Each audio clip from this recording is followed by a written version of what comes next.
everyone, welcome to the Krista Rose Love channel. So today I'm going to talk about how I balanced my weight loss challenge with my healthy hair regimen. So I did not give up on my healthy hair regimen while I was trying to lose those 25 pounds. As you guys know, I recently lost over the past, 5 months.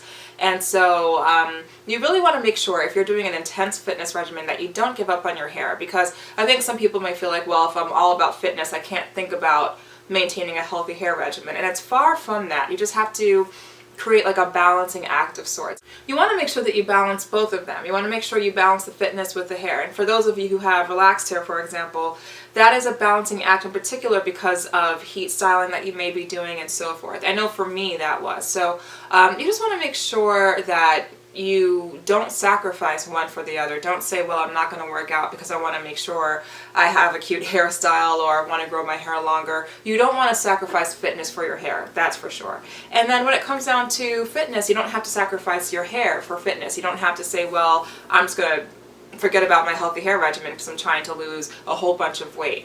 It really is a balancing act. So this is what I did to get through the last 5 months of losing those 25 pounds and still, keep a nice healthy head of hair on my head. So here we go. So number one, key thing is protective styling. Ponytails, buns, different ways of wearing your buns and your ponytails is absolutely key. Be comfortable with it. Sometimes you can change it up and wear your hair down and sleek in different styles, different, half up, half down type thing. But get very comfortable with protective styling, especially if you have an intense fitness regimen. The reason why I say that is transitioning between the gym and school or transitioning between the gym and work. You want to make sure you don't have to bring your whole arsenal of hair tools to the gym or to work or to school to be able to wear the hairstyle that you want. For me, ponytails, it was easy to pull off. I could wear a ponytail at the gym and then easily transition into a nice ponytail style when I went to work. And also with buns, I could wear my hair in like a high bun at the gym and then wear maybe a low bun when I went to work. It was just so much easier. If I tried to transition from like a ponytail or a bun to like a sleek long look or something, I could try to pull it off, but it was just so much work, and I just figured, you know what, keep it simple and easy. So that's what I did, and it paid off. The next thing is being careful with tangles. So you want to make sure that when you come home from the gym that you are very gentle with your hair, because your hair is going to be sweaty and it might be very tangle friendly. So you want to make sure that you take the time after the gym to, gently take off your hairband, your, hair clip, whatever, and just gently run your fingers through your hair to make sure that you don't have tangles in it, especially the ends, especially if your ends are rubbing up against your neck or whatever. Wherever sweat could have dried up, especially in your roots, you want to make sure that you deal with tangles in a gentle way, because if you take a comb to your hair trying to get tangles out, you might break your hair off, and you want to avoid that at all costs. So use your fingers to get those tangles out, and your hair will thank you for it. When you go to the gym, you want to make sure that you use materials that are not going to rub up too much on your hair, like cotton or something. Like I see some people wearing, like wraps around their hair, cotton or something just rough looking, and that's not a good idea. You want to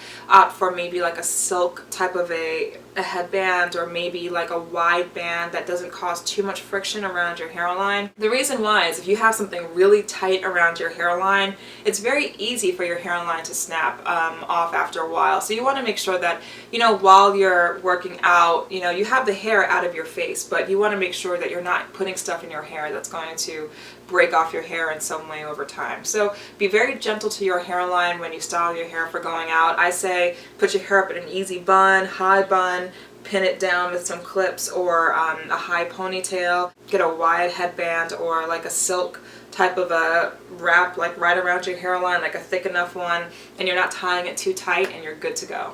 Alright, so staying up with your washing regimen. This is a case-by-case, person-by-person basis. I get this question so often. How often do you wash your hair? How often do you condition your hair? And it really varies depending on the week in terms of how active I am. So if I'm working out like almost every day, like let's say, Monday through Friday, I work out every day. Well, I'm going to wash my hair probably like 3 times for that week. I'm not going to wash my hair every day because that's just too much on my hair. But about 3 times is pretty fair. And let's say if I work out maybe 3 to 4 times, I can maybe do like 2 to 3 washes and conditions. So it really is a matter of how active I am, but I try to be as active as possible. So I'm averaging around 3 times a week, and again, I don't need to wash my hair every day. I have relaxed hair, and having my hair texture, I don't need to wash my hair every day. But I do caution you not to forget to get in those shampoos and conditions. You don't want to just do like once a week type of thing if you are maintaining an active fitness regimen, because you want to avoid scalp buildup as much as possible. So I caution you against overwashing and conditioning, but I also caution you against underwashing and conditioning, because you want to make sure you keep a nice, clean, healthy scalp, and that's absolutely crucial to having healthy hair. So some other things that are absolutely important, like checking out your split ends, making sure that you're getting rid of them consistently. I do the search and destroy method. I take some hair cutting scissors and I just go through my hair, I look through the ends, and I just trim off any split ends that I see. I would also caution you to keep up with your protein treatments, your deep conditioning treatments. Don't forget to use satin rollers and scarves and pillowcases. Those come in handy. Satin or silk, both of those materials are really great for your hair. And then last but not least, moisturizing. Moisturizing is so important. You want to make sure you keep those ends moisturized. So before I go to the gym, after I go to the gym, I'm making sure I feel those ends to see how they feel. Does it feel like too dry? And I just kind of play it by ear, but I make sure to moisturize my hair about twice a day. Like once in the morning, once at night. But just make sure you keep up with moisturizing your ends in particular. And it's important to think about that, especially if your ponytail is rubbing up against your neck or even your clothes as you're working out. It's so easy for your ends to get dry. So you want to make sure that you keep up with moisturizing the ends of your hair, because that's the first place of your hair that gets dry really fast. So you want to make sure you keep up with that. So that's pretty much all my tips for keeping up with a healthy hair regimen while also maintaining a very active fitness regimen. And again, it's a case-by-case, person-by-person basis in terms of all of these different things, but you want to make sure that you figure out what works best for you and go with it and be consistent with it. So that's it. Thanks for watching. I have more videos on the way, so stay tuned.